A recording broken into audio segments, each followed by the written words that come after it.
The inbox doesn't sleep. I checked it at 2 a.m. last night. Not because I had to, just habit. The way you keep reaching for a phone in a pocket it's not in. The report was done by midnight, checked by 1, submitted by 1:15. And I lay there on the ceiling, wondering when this became the shape of my days. I used to care about the outcome, used to feel something when the numbers came back good. Now I feel nothing, mostly just the relief of being done for another week. This is deadline weather, pressure with no window, running on the 4 cup of something that stopped working. I do the thing, I do the next thing, I do the thing after that, and call it a life, call it a career, call it something that used to sound like more. My colleague laughed today about something small, and I tried to laugh too. It came out slightly wrong, like a sound effect from a different show. I'm not sad exactly, more like muted, like someone turned the color down just a little on everything, and I can't find the setting to turn it back. I remember liking this, I have evidence of it, photos of the early days where I look like someone who believed in what they were doing. I wanna find that person and ask them what they knew that I forgot. This is deadline weather, gray and indefinite, living on to-do lists that breathe like something biological. I do the thing, I do the next thing, and somewhere in the middle I lost the thread of why I started pulling. But here's the thing, and I say this quietly, so no one makes it into a whole moment. I'm still here, still getting up, still opening the laptop before the building opens, and that's not nothing. That's something a little like loyalty to a version of myself who chose this, who still believes that choosing something hard and staying in it means something, even when it's quiet, even when I can't feel the meaning, even on the deadline weather days. This is deadline weather, and I've been through worse weather. I do the thing, I do the next thing, and somewhere at the end of the quarter I'll look back at the numbers, and something small will stir. Not the big feeling, not the one from the beginning, but something small and real and mine.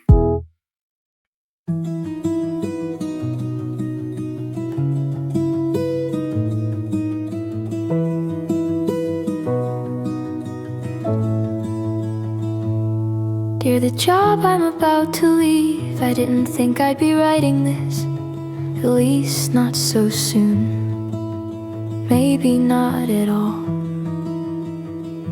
You weren't what I expected, which is the polite way of saying you were harder and more specific and less glamorous than the version I'd imagined.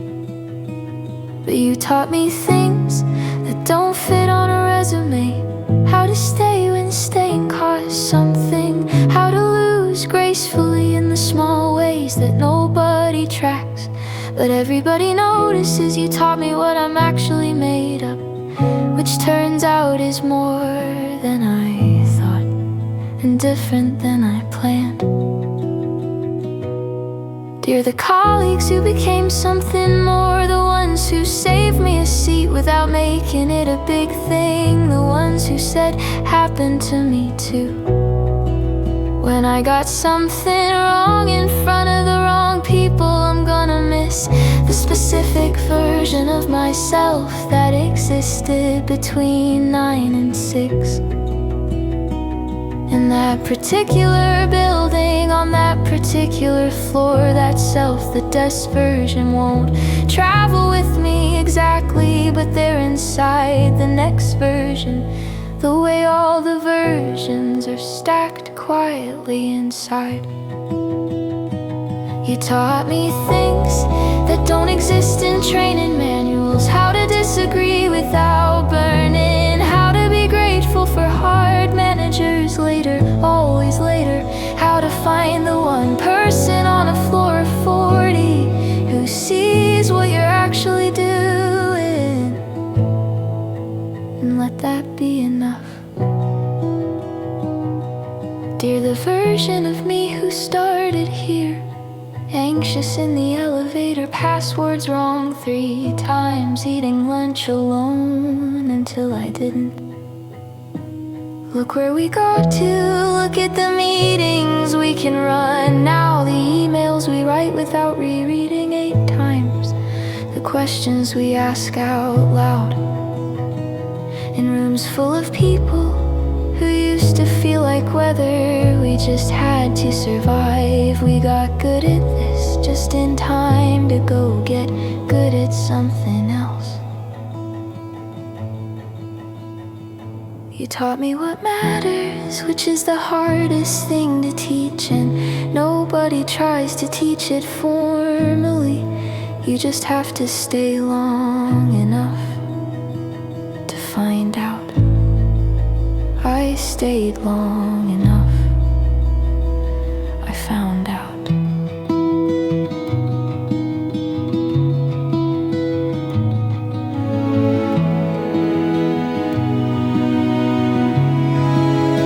Thank you for the hard parts, especially they were the most honest thing about you. I'll carry them carefully into whatever comes next.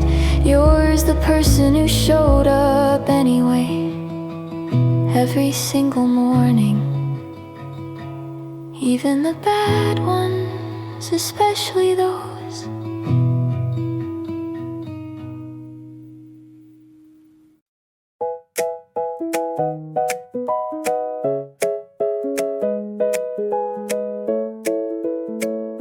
You brought back snacks from your business trip, left them on the shared desk, didn't say anything, just a small sticky note that said, from booze, and if anyone wants, I took one, ate it at my desk. Felt like I've been included in something small and real, which is most of the best things in this building. We're not friends exactly, not outside of this, but in here, in the specific ecosystem of this floor. You are one of the reasons I come back in the morning.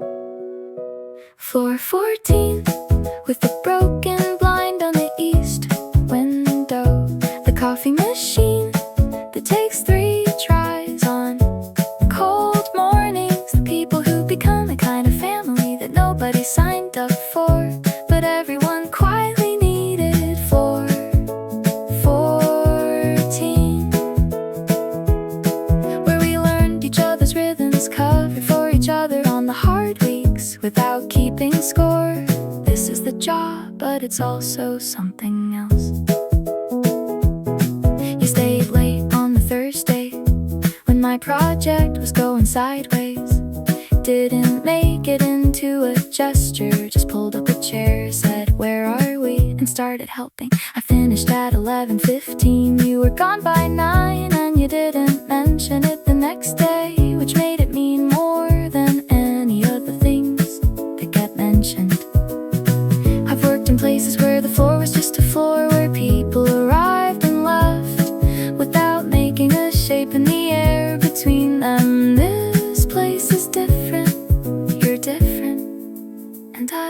forget to say that, so I'm saying it now. Floor 14, where we complain about the same things that somehow never get fixed. The light above the printer, the cold draft by reception, the meeting that should be an email every single time. Floor 14, where we've gotten each other through the hard quarters and the good ones too. Not with speeches, just with showing up next to each other consistently. I thought about leaving more than once, sat with updated documents at home on a Sunday, testing the possibility of elsewhere. And then I thought about Monday morning and the specific version of it that includes this floor, these people, the broken blind, the 3-try coffee machine, the booze and snacks left quietly with no expectation. And I closed the document, not because I couldn't leave, but because some things you don't leave until the reason to stay is completely gone. And mine isn't gone yet. Mine is standing by the printer, complaining about the light above it. Floor 14, with the people I didn't choose, who somehow became the people I choose now. If I were choosing Floor 14, this is not how I thought the job would feel from the outside looking in, but from the inside looking around, it feels like the thing they don't advertise, but everybody's actually here for each other, just each other behind all of it, each other. I'll remember Floor 14 long after I've forgotten the quarterly numbers, the KPIs, the performance review language that never quite described what I actually did here. I'll remember the booze and snacks and the chair you pulled up on a Thursday at 8 when everything was sideways. That's the job, that's the whole job, that was always the whole job.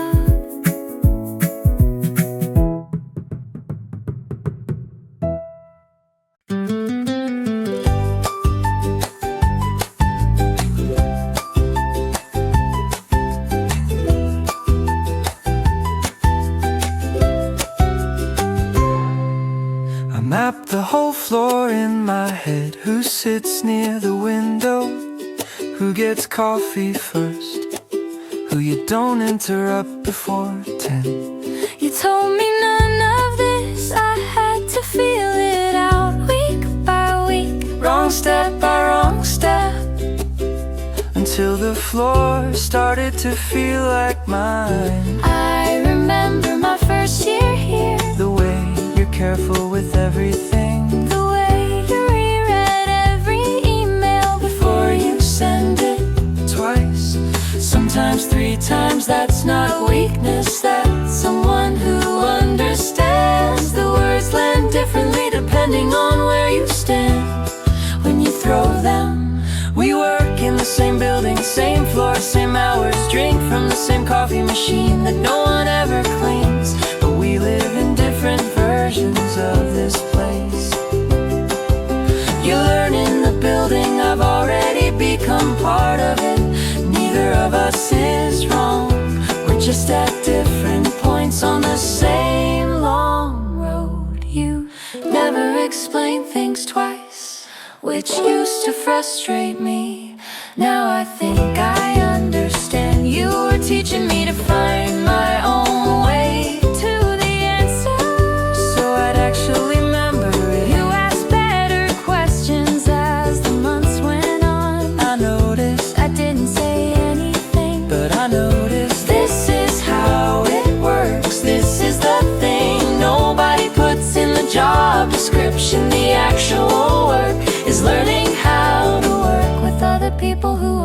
also just learning.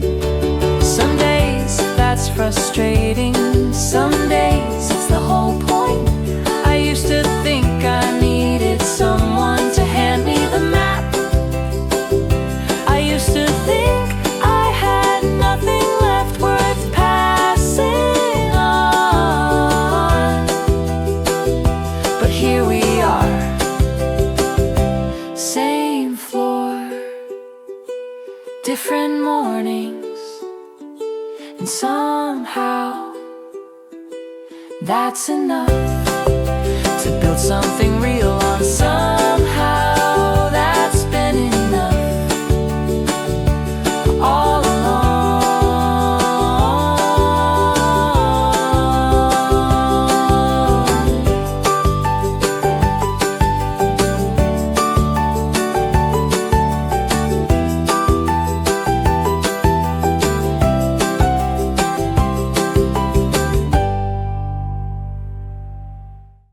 I don't know the rules yet, don't know which elevator, don't know who to greet first or how loud to be in the halls. But I'm here, badge around my neck, heart in my throat. I'm here and I'm going to figure this out, even if it takes all year. The building was bigger than I remembered. From the interview, everything moved fast. People with lanyards and laptops going somewhere important at a speed I haven't learned yet. I found my desk at 8:47, sat down, straightened nothing because nothing was mine yet. Just an empty surface waiting for me to become someone who belongs at it. The woman across the hall didn't look up when I walked in. The man by the window was already on a call. I logged into a computer that didn't know my name yet and typed my password wrong 3 times. That was my first hour. 3 wrong passwords and a lot of pretending I knew where the bathroom was. I don't know the rules yet, don't know the language everyone speaks in shorthand. Don't know which meetings matter and which ones are just performance. But I'm here learning the building, one wrong turn at a time. I'm here. Somebody told me once that the first year is just figuring out what the job actually is versus what the description said. I didn't believe them then, sitting in the interview room trying to sound like I belong. I believe them now, sitting at a desk trying to be the person I described. I don't know the rules yet, don't know who to trust or how to ask for help without looking like I need it. But I'm here, badge around my neck, building in my chest. I'm here.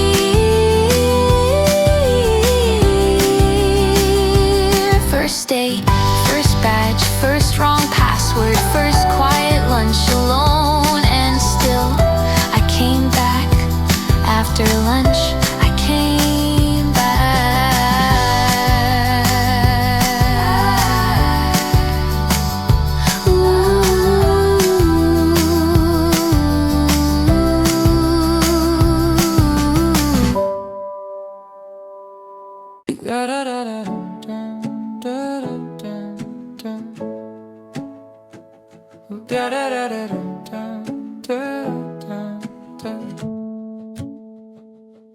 Nobody told me the hardest part would be the small stuff. Not the projects, not the quarterly reviews, but the Tuesday afternoon when nobody's wrong and everything's stuck, and you sit there doing the math on how much of yourself you're spending versus saving. Nobody told me you'd have to learn 2 things at once: the actual job and how to be a person inside the job without losing the person in the job. This is the curriculum they don't put in writing. Show up before you're ready. Survive the day you wanna quit. Find the person on the floor who restores your faith in being there at all. Learn to take the long view on a short day. Learn to take the short view when the long one's too much. This is the curriculum. Nobody grades, but everyone graduates from eventually.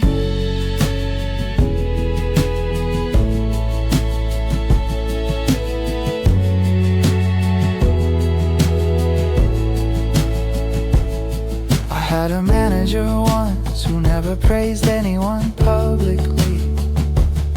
But if you got something right, he'd stop by your desk around 4:30 and say something like, that section was well considered.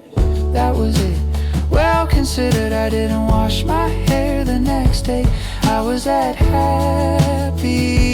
Nobody told me that the praise, the cost, the giver something is the kind that stays. This is the curriculum. They don't teach formally how to read a room wrong and survive it, how to fail in front of people and come back the next morning like someone who has decided that failing in front of people is survivable, because it is, because it always was. This is the curriculum you enroll in by just staying past the point where leaving seemed logical.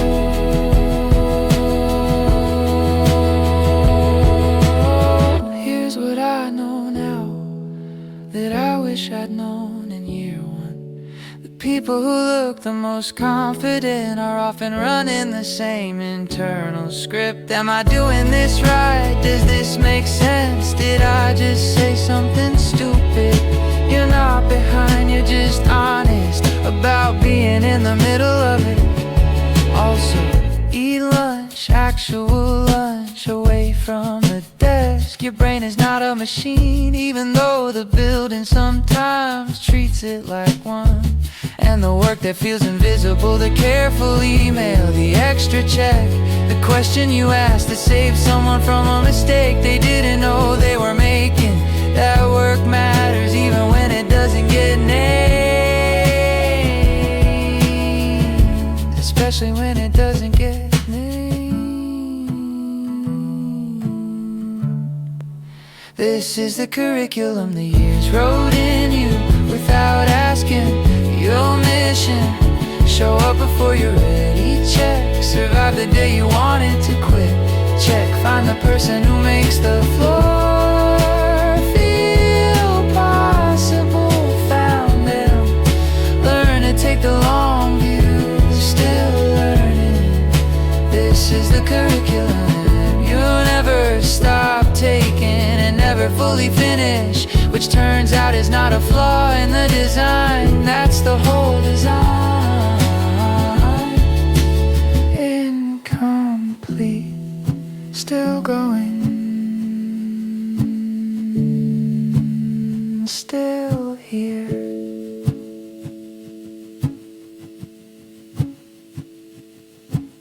I'm still in the room, I haven't left.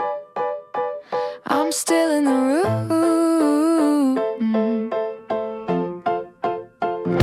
They talked over me in the Tuesday meeting, not aggressively, just the casual way. Experienced people talk over new ones without realizing, or maybe realizing a little I had something to say. I kept the something, said it to myself on the way home on the subway, out loud, quietly. It was a good point, I still think so. I'm still in the room, I wrote it down this time. I'm still in the room, and next Tuesday I'll say it out loud. I'm still in the room. Someone got the recognition for a thing that had my fingerprints on it. Not the whole thing, but enough to notice. If you were paying the kind of attention I was paying, I didn't make a scene. I'm not saying I should have, I'm just noting it clearly, so I don't pretend it didn't happen the way I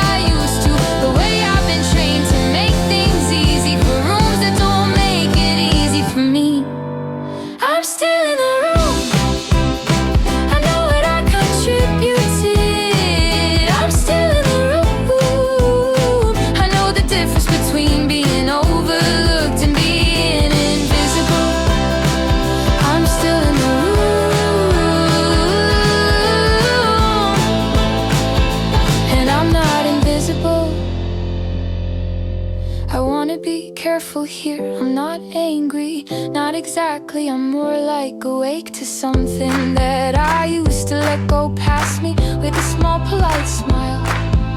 I used to confuse keeping the peace with having none of my own. I'm done with that particular confusion.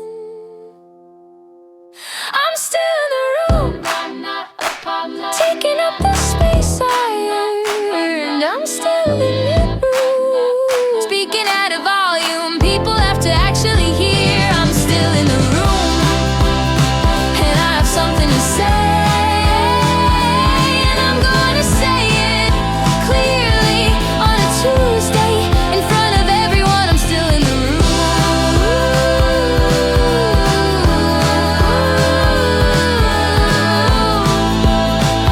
I'm not going anywhere.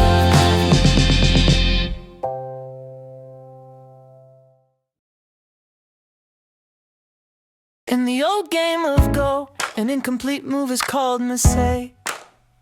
A stone on the board that hasn't resolved yet, still in play, still containing every possible outcome of what it might become. I've been thinking about that word a lot lately. Incomplete doesn't mean unfinished. Incomplete means still in motion, still becoming something you can't see it from where you're standing. I came into this not knowing the rules of the particular board I've been placed on. Didn't know the language people spoke in shorthand here. Didn't know which moves looked small but mattered greatly, which looked significant and disappeared by Friday. I made wrong moves, costly ones, some of which took months to understand the cost of. And I stayed, not always with grace, not always with the composure I'll claim in retrospect, but I stayed. Incomplete doesn't mean losing. Incomplete, the game is still open, the board's still breathing, every stone still speaking to the stones around it. Incomplete means you're still in it, which is the whole thing, which is always the whole thing. Here is what I know now that I would have given a lot to know at the beginning. You are not behind, you are in the middle of learning a very long lesson that was never going to be short. The people who look the most finished are just further along in their own incompleteness. They are not done, they are not resolved, they are just better at holding the uncertainty without showing it. That's what years give you, not answers, not certainty, just a better relationship with not knowing yet.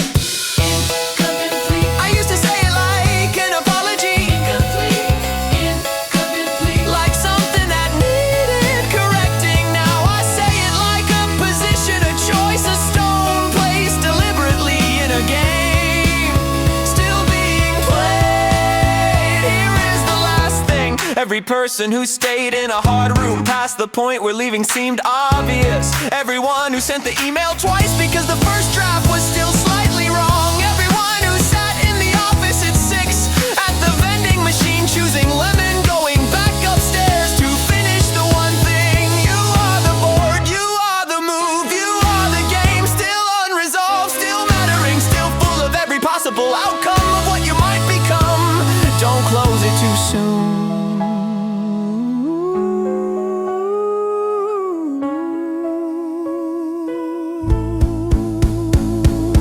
Incomplete, still going, still in motion, still becoming something worth being. Incomplete, which means alive, which means the story isn't written yet, which means tomorrow you get to add a line. Incomplete, stay in the game, stay in the room, stay on the board. Incomplete is not the ending. Incomplete is the whole.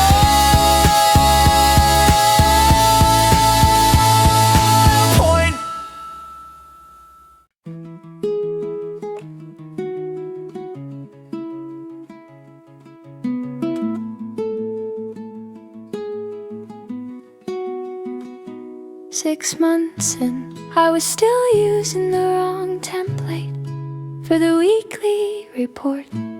Nobody told me there was a correct one. I just kept submitting and nobody said anything until one day someone did. I wanted the floor to absorb me, the specific embarrassment of getting something wrong that everyone else had figured out without being taught. I went home that night, ate standing at the counter, didn't taste it, told myself this was fine, this was part of it, this was just the beginning. But I didn't believe myself yet. I was still in the part where believe in yourself takes practice you haven't had.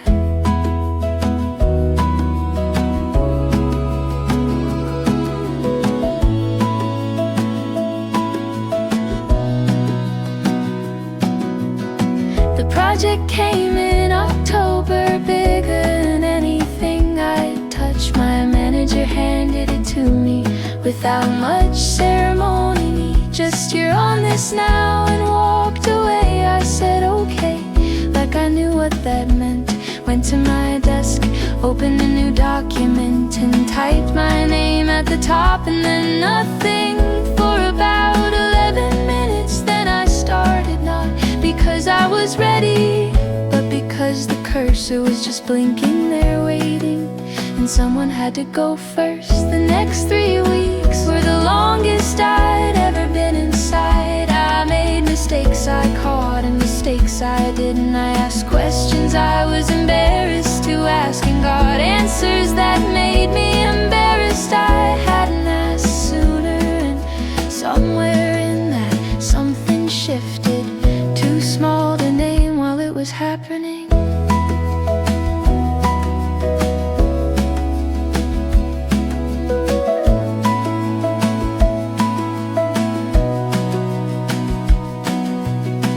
Presentation was on a Thursday, 14 people in the room.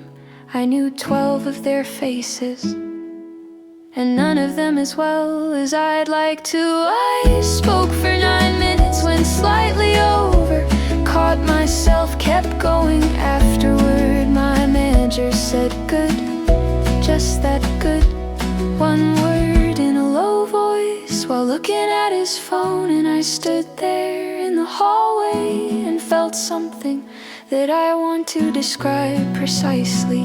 Not pride exactly, more like recognition, like something in me recognized something in the work and said, there you are, I've been waiting for you to catch up.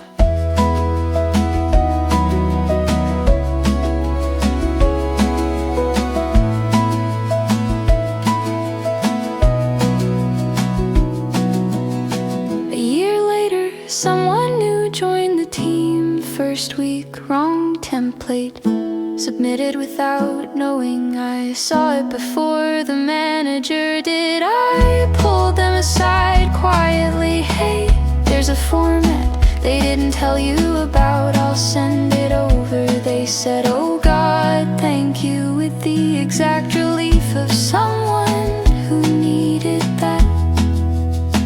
And I thought, this is the long game, not the promotion, not the title, not the number at the end of the year. This knowing the thing no one told you, and choosing to tell someone. This is how the building gets slightly better than it was. One unannounced lesson at a time.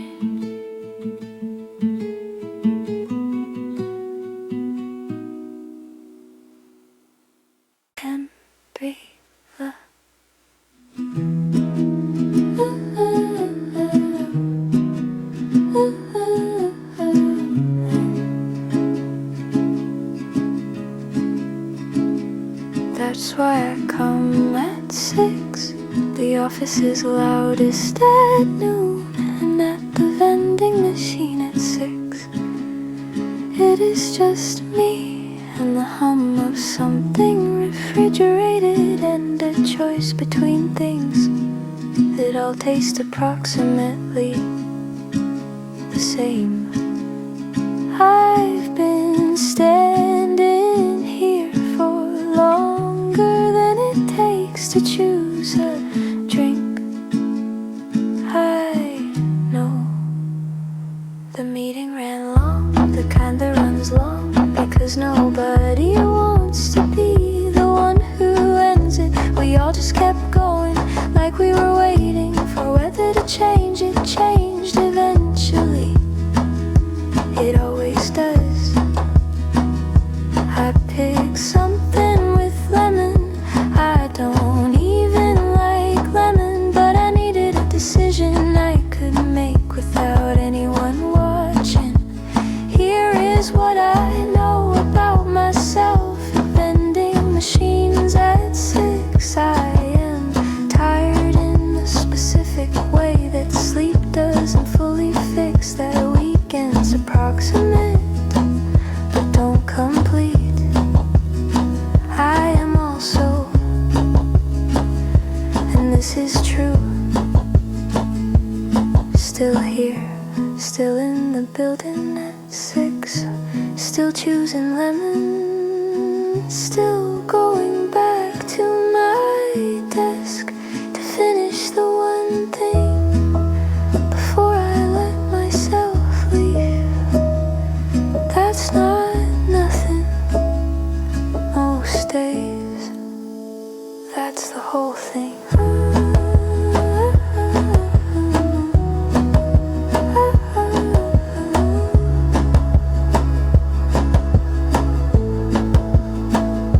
Lemon is fine, actually, better than I expected. I go back upstairs, the floor is quieter now, my desk light is still on,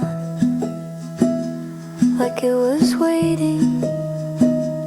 I sit down, open the document and finish the thing, then I close it and leave.